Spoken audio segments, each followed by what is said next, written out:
Ya está en el Perú KSS Canadá, la agencia de estudios más grande de Latinoamérica. ¿Sueñas con un futuro lleno de posibilidades y calidad de vida en Canadá? Hazlo realidad con nuestro servicio de asesoría estudiantil y acceso a trámites de migración. Agenda tu cita gratis en ksscanada.com.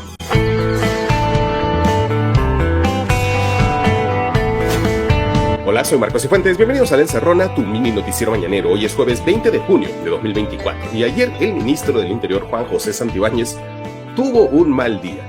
Como recordarán, ayer sacamos un audio en el que se le escucha a él pedirle a alguien que nos controle. Le pedimos al ministro sus descargos antes de sacar ese audio y se los leímos a ustedes al aire. Pero ante la contundencia del material, pues el que terminó descontrolado fue él. Y de hecho todo el gobierno, porque ayer miércoles tocaba la clásica conferencia de prensa posterior a cada sesión del Consejo de Ministros de los miércoles y no hubo nada. Silencio de todo el gabinete. Bueno, ayer por parte ya del ministro Santibáñez, al inicio las explicaciones llegaron por escrito y casi en privado, porque primero Santibáñez le mandó un mensaje a varios periodistas con los que tiene contacto y uno de ellos nos lo reenvió. En ese mensaje él insiste que no reconoce que su voz ni que el contenido de ese audio sean suyos y además dice que todo esto es una infamia y que nosotros le estamos atribuyendo un seguimiento en España. Todo lo contrario, dijimos que el seguimiento era absurdo porque yo vivo en España y, según nuestra fuente, habían mandado a un pobre policía a vigilar un domicilio en Lima en el que yo no vivo.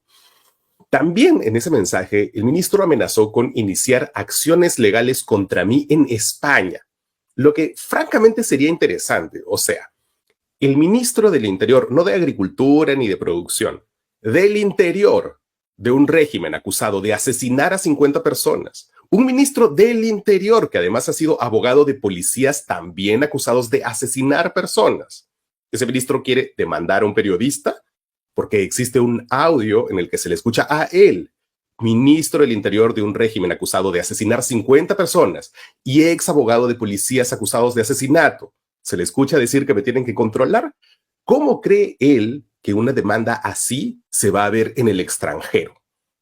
Hay que ampliar la mirada, ¿no? En fin, luego de ese mensaje que el ministro envió por WhatsApp a varios periodistas y que fue publicado por varios medios, pues parece que el ministro lo volvió a pensar, porque pasadas unas horas el Ministerio del Interior sacó un comunicado sobre este tema bajándole el tono, pero también dando un mensaje que genera confusión.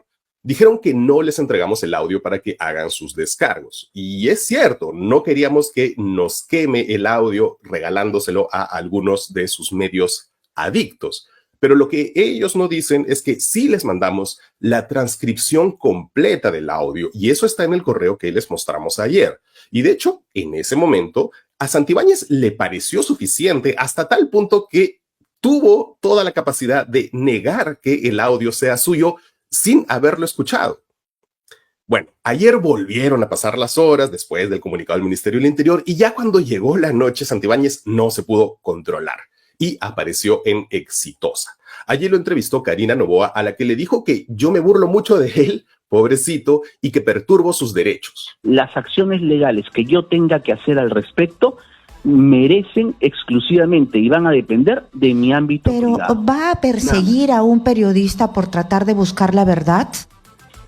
Discúlpame, Karina, ¿a ti te parece la verdad una mofa, una burla o una infamia, una mentira? Pero en este caso en específico no se está mofando de usted. No, es que, Karina, tienes que aprender a diferenciar entre una verdad y una mentira. Y yo te estoy diciendo que esta es una mentira. ¿Tú vas a defender la mentira como periodista? Pero en este momento yo no soy maga ni una perita para saber si es mentira o verdad.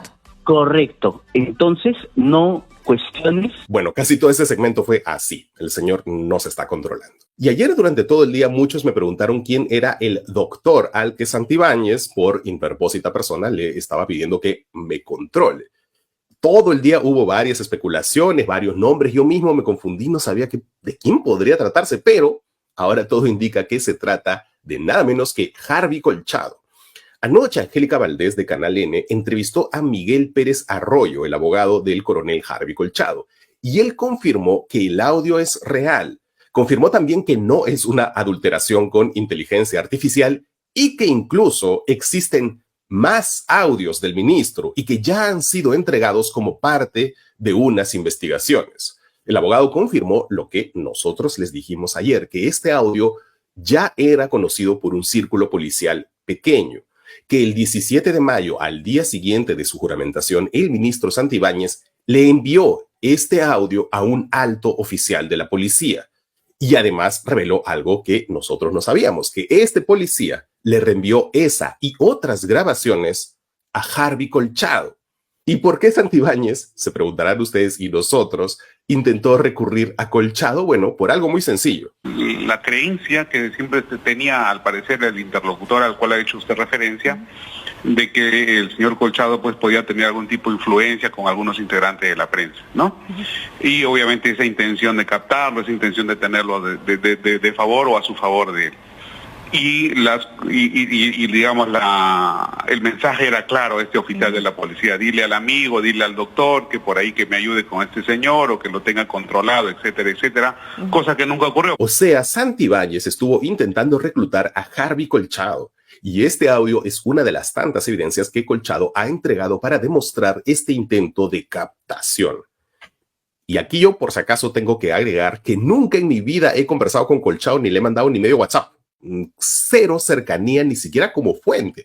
No tendría nada de malo, pero nunca ha ocurrido, lo que es otra demostración de lo perdido que está el ministro del Interior. Un dato final: ayer todo el día el ministro se ha quejado de que yo me he referido a él como Swing-Tibáñez, pobrecito, ¿no? Pero es que esa fue una respuesta, porque el que trajo a colación a Richard Swing fue él. Él me comparó con Richard Swing. Entonces, nosotros nos pusimos a buscar un poco y resulta que el señor ha cobrado del Estado 268.107 soles, 100.000 soles más que Richard Swing. O sea, es un mega Richard Swing, un Swing-Tibáñez.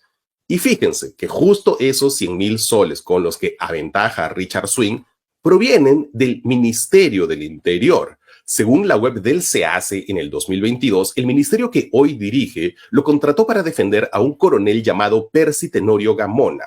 Este coronel Tenorio, en ese momento jefe de seguridad del Congreso contratado por Mari Carmen Alba, estaba siendo investigado por homicidio agravado. ¿De quién? Pues de Inti y Brian. Durante las marchas contra Merino, Tenorio era el jefe de la DIROES. ¿Y quién fue el abogado contratado por el Ministerio del Interior para defender al coronel Tenorio en el caso de los asesinatos de Inti y Brian? Juan José Santibáñez. Por cierto, hace unas cuantas semanas la fiscal Josie Aburto finalmente terminó la investigación preparatoria del caso Inti y Brian. Y finalmente ahora lo único que falta es su pronunciamiento, ya sea por el archivo de la investigación o la acusación. Y con esto aquí en este programa cerramos este capítulo. Los periodistas no debemos ser nunca el centro de la noticia, y cuando lo somos es que algo está muy mal.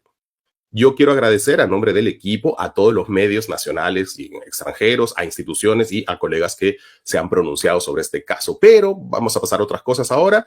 Si hay más informaciones, como ya ha avisado el abogado de Harvey Colchado que habrá, por supuesto que se las comentaremos. Y también, si hay algo que merezca respuesta, no duden que responderemos. Ya volvemos con los titulares de hoy aquí en La Encerrona. En su portal, La Encerrona. La Encerrona. La Encerrona. La Encerrona. Muy exitoso blog. La Encerrona. De este medio de comunicación, La Encerrona, que ha destapado y ha revelado esto. Luego de las revelaciones que hizo el programa periodístico La Encerrona. Cuando el podcast La Encerrona empezó a hacer una serie de revelaciones. Anuncia en La Encerrona. Alguien que tiene su página web por ahí, ¿no? Que está dando la hora. Escríbenos a publicidad@laencerrona.pe.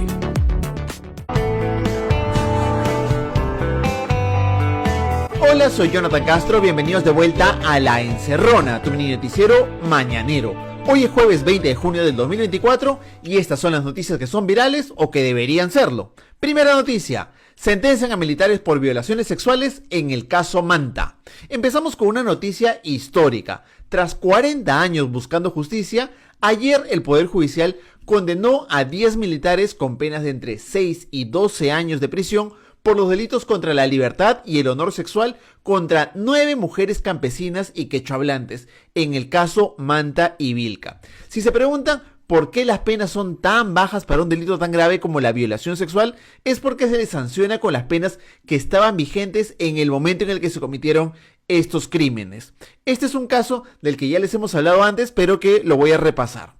Entre 1984 y 1990, un grupo de militares establecidos en las bases contrasubversivas de Manta y Vilca, en Huancavelica, que tenían como fin luchar contra el terrorismo, cometieron uno de los peores crímenes de esos años. Violaron sistemáticamente, ojo, sistemáticamente, como lo ha dicho el Poder Judicial, a esas mujeres campesinas cuando eran adolescentes y jovencitas. Abusaron de ellas en sus casas o las detuvieron acusándolas de tener alguna relación con los senderistas, las llevaban a las bases y allá también las violentaban. Producto de esas violaciones nacieron muchos niños que no sabían quiénes eran sus padres. Incluso hay testimonios en Vilca de abusos sexuales contra ancianas. Como comprenderán, no hay un número exacto de víctimas, pues muchos de esos crímenes no se denunciaron en su momento porque la única autoridad que había en esas zonas rurales eran esos mismos militares. Pero años después, y en el siglo XXI, un grupo de 9 mujeres hicieron la denuncia y después de tantos años han logrado un fallo histórico contra los miembros del ejército: Rufino Rivera Quispe, Vicente Yance Coyahuacho, Epifanio Quiñones Loyola, Lorenzo Inga Romero, Amador Gutiérrez Lizarbe, Raúl Pinto Ramos, Arturo Cimarra García, Martín Sierra Gabriel, Pedro Pérez López y Sabino Valentín Ruti. Son nombres que como país no debemos olvidar por la magnitud del crimen que cometieron. Aún hay 3 militares que se encuentran como reos contumaces contra los que no se ha podido leer sentencia. Ahora, esta sentencia probablemente se hubiera caído si el Congreso lograba aprobar la ley de impunidad impulsada por los congresistas Fernando Rospigliosi y José Cueto, que buscaba restringir que se califique complementariamente como lesa humanidad este tipo de delitos.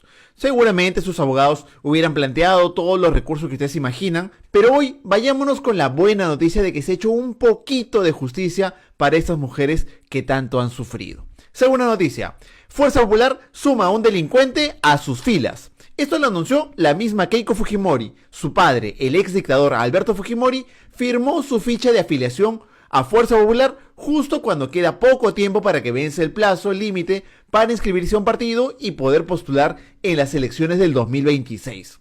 A partir de acá va a venir lo que ustedes ya imaginan: las preguntas sobre si será candidato, los fujimoristas diciendo que les encantaría que lo fuera, panelistas especulando sobre sus posibilidades electorales, lo incluirán en las encuestas, le tomarán fotos, entrevistas, encuentros casuales haciendo shopping, de todo. Pero eso es puro humo. Fujimori tiene hoy 85 años y se supone que cuando le indultaron estaba en grave estado de salud, al menos eso nos dijeron. Pero hay algo más importante que su edad: él no puede postular. Y en su caso, no es que falte que se apruebe una ley con nombre propio que lo impida, como en el caso de Antauro Humala.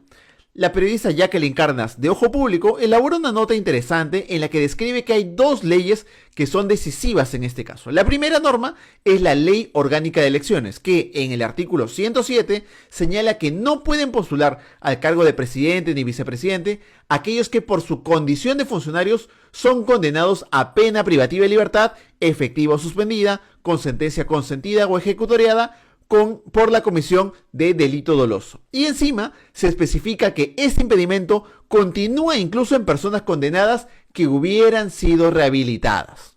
La segunda norma es el artículo 34A de la Constitución, que dice: están impedidas de postular a cargos de elección popular las personas sobre quienes recaiga una sentencia condenatoria emitida en primera instancia en calidad de autoras o cómplices por la comisión de delito doloso. Y esto lo han ratificado otros abogados, como el mismo constitucionalista Aníbal Quiroga, que dijo en Perú 21 que Fujimori no puede postular porque el indulto solo lo releva de cumplir la pena, o sea, ya no va a tener que estar en la cárcel, pero él sigue siendo un condenado y su condena no ha terminado. Recordemos que su condena vence en el 2032.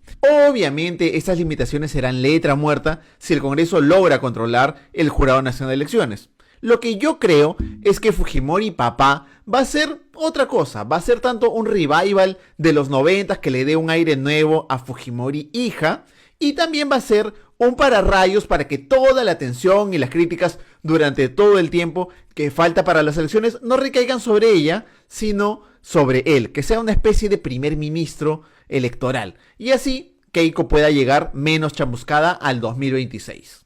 Tercera noticia, denuncian al ministro de Educación por discriminación.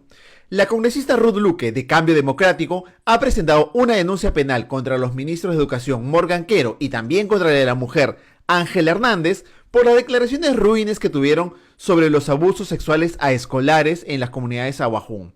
Lo que señala Ruth Luque es que esas frases sobre las prácticas culturales normalizan la violencia sexual contra las niñas. Para intentar salvar su puesto, Morgan Quero se ha reunido con varios líderes indígenas en las últimas horas, ha colgado fotos en las redes del ministerio y anoche hasta le pidió disculpas en televisión, en Panamericana, por sus palabras a una dirigente. ¿No que lo estábamos tergiversando? Más importante que sus palabras son las acciones. El Minedu ha señalado que enviará a la Fiscalía los casos de violación contra los estudiantes de la comunidad de Sahuajún que estaban prescritos en vía administrativa porque según ellos no fueron comunicados oportunamente ante las autoridades competentes para el inicio de las acciones judiciales. Además, anunciaron que los profesores denunciados serán bloqueados en todos los sistemas de recursos humanos del sector educación, algo que será en coordinación con Servir, aunque esta es una medida que se debió tomar hace algunos años. Y por último, enviarán a 3 psicólogos y 3 especialistas pedagógicos en lengua originaria Ahuajún y 2 abogados para que vayan a la UGEL de Condorcanqui hasta diciembre. Esto demuestra una vez más que el Estado solo se mueve y se vuelve eficiente cuando hay un funcionario con ganas de amarrarse a su puesto. Cuarta noticia, se amplía la lista de viajeros a China. Anoche, en una edición extraordinaria del diario El Peruano, se promulgó las autorizaciones para que los ministros de Salud, César Vázquez, y de Transportes, Raúl Pérez Reyes, se sumen a la caravana que acompañará a Dina Boluarte en su viaje a China del 23 al 30 de junio. Bueno, con Pérez Reyes y Vázquez ya son 5 ministros que irán a China, entre ellos el canciller Javier González Olechea, la ministra de Vivienda Jania Pérez de Cuellar y el ministro de Economía José Arista. A ellos se les suman, claro, 4 funcionarios de Palacio, el edecán, una suboficial y la presidenta. Los únicos que se quedaron sin viajecito son los congresistas. Esos fueron los titulares de hoy. Ya volvemos con la crisis del agua aquí en La Encerrona con Marcos Cifuentes, Jonathan Castro y Romina Badoino.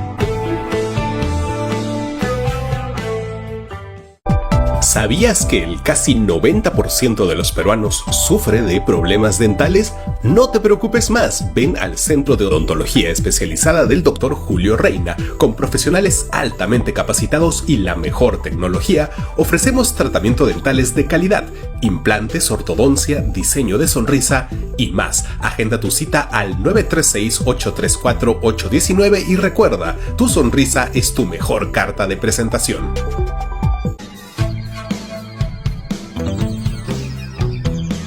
Bienvenidos de vuelta a La Encerrona, tu mini noticiero mañanero.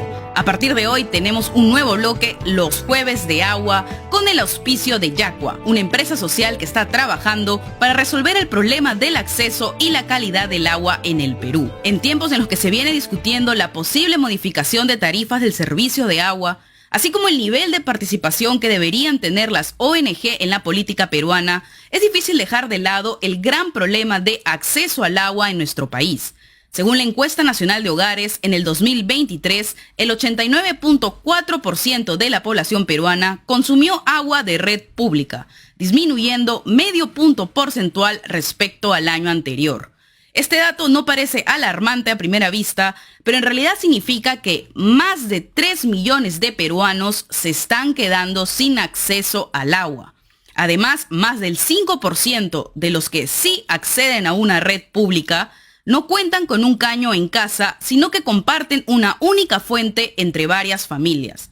Esto con el adicional de que el agua de la red pública no necesariamente es potable.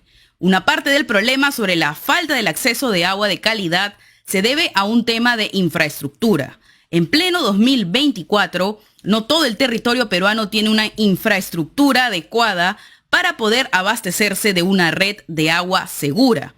Este problema se agudiza más en zonas rurales, pero también sucede en las ciudades principales del país, donde los peruanos deben abastecerse con los famosos camiones cisternas. Por ejemplo, en Lima se estima que más de 1 millón de personas se abastecen de agua vía estos camiones. El problema es que la calidad del agua de estos camiones es bastante irregular. Muchos de estos camiones obtienen el agua de fuentes inseguras y la almacenan en condiciones inadecuadas. Nos debe de preocupar la calidad de agua porque es el paso básico para poder luego hablar de un sistema de acceso de agua de calidad. Y pensemos, por ejemplo, en los niños pequeños. Un niño sin adecuada hidratación no está en capacidad de retener información ni tampoco de desarrollar su concentración. Si además la calidad del agua que consume es inadecuada, corre el gran riesgo de enfermarse, perder su asistencia a clases y, por supuesto, posibles complicaciones más severas a su salud. La buena noticia es que hoy en día existen varias formas de implementar sistemas de acceso al agua o de mejorar la calidad de esta, muchas de ellas de fácil implementación, pero para esto se necesita invertir.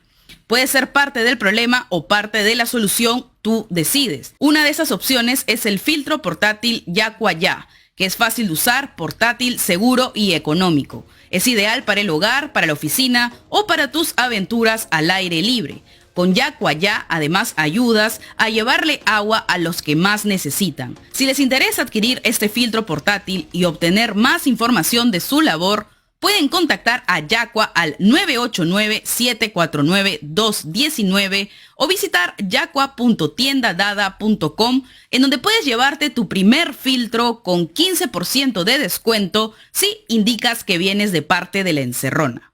No hay tiempo para más. Si te gustó el programa de hoy, danos seguir, síguenos en YouTube y sobre todo, rótalo, llévatelo, piratéalo. Nosotros regalamos el programa. Pero si quieres que sigamos existiendo, ya sabes, tenemos Yape, tenemos Plin, puedes convertirte en premium de nuestro YouTube o puedes suscribirte a nuestro Patreon, que es la mejor forma de asegurar la continuidad de este equipo, de este programa y que te traigamos información de lunes a viernes. La Encerrona llegó a ustedes gracias a Espacio Psicológico AINI, dirigido por Pedro Elías, psicoterapia online que fusiona el poder curativo del arte con el enfoque cognitivo-conductual. Si estás buscando un espacio para el cuidado de tu salud mental, agenda tu cita online en Instagram como Espacio Psicológico AINI. Y hoy es jueves de Guariques y nuestro editor Jonathan Castro les quiere recomendar el restaurante Salas, el cual está ubicado en plena Plaza de Armas de la ciudad de Cajamarca, en el jirón Amalia Puga 637.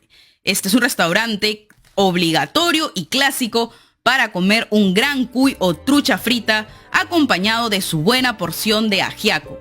Ya saben, si pasan por Cajamarca, busquen el restaurante Salas. Esto es todo por hoy. Esto fue Marcos Cifuentes, Jonathan Castro y Romina Badoino en La Encerrona, el único noticiero que te manda un abrazo. Chau, hasta mañana.